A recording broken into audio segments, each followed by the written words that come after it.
अगर किसी को लगता है मुसलमान डरते हैं तो ये वीडियो देखो। किस मुसलमान के आपसे डर है? हिंदुस्तान का कोई मुसलमान आपसे डरता नहीं है। ना मैं डरता हूं जहाँ इस देश के नागरिक डरते हैं, ना कोई मुसलमान डरता है। डरते हैं तो हम संविधान से डरते हैं जिसकी आप धज्जियां उड़ा रहे हैं। आपका मकसद क्या है? आपका मकसद तो हमें मालूम है, 2014 से हमें मालूम है आपका मकसद क्या रहा है। कभी घर वापसी, कभी लव जिहाद, कभी ट्रिपल तलाक, कभी CAB, कभी NRC, फिर दोबारा NRC, मतलब के फिर 370। आपका लक्ष्य हमें मालूम है, आपका लक्ष्य मालूम है, आपका नजरिया भी मालूम है।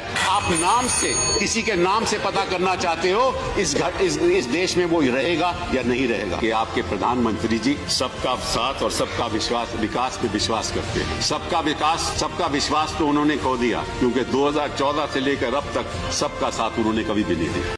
अपने बीवी बच्चों के लिए सब कुछ किया, लेकिन वो आखिरी वक्त में देखने भी नहीं आए। देखिए, बहुत सारे नौजवान बहुत सारे तदफीन में जुड़े हैं, लेकिन इस मरहूम की जो दर्द भरी दास्तान है, मैं चाहता हूं कि आप भी सुने और तमाम इंसानियत भी सुने और इनकी आखिर दुआएं भी करें कि इंसान कैसे कैसे दर्द से, सफर से गुजरता है।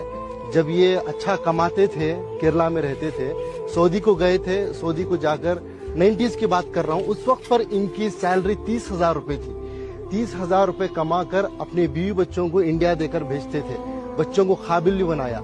हम तो बार बार सुनते हैं कि माँ बच्चे को पेट में 9 महीने पालती है, लेकिन बाप जहन में जिंदगी भर पालता है, अपने औलाद के लिए कुछ भी कुर्बानी दे देता है।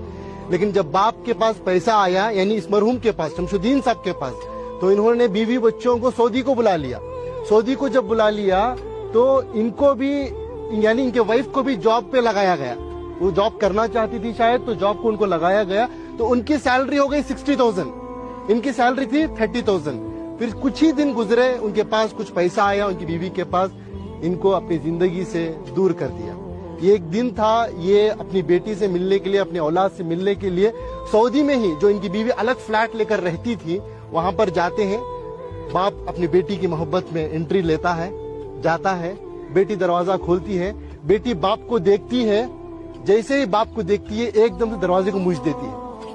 एक तमाचे की तरह इस मरहूम के चेहरे पर पड़ा। ये मैं नहीं कह रहा हूँ, ये इनकी खुद की जबानी है। मरने से पहले, कुछ दिन पहले इन्होंने इस वाक़े को बताया है। इसके गवाह हमारे इनायत साहब है, कहाँ है? हाँ, ये हैं। ये बता ये रहे हैं कि सऊदी से दिल दुखने के बाद, दर्द मिलने के बाद, बेंगलुरु के एक टॉप एरिया में एक बिल्डिंग में एक मैनेजर के तौर पर काम करते थे।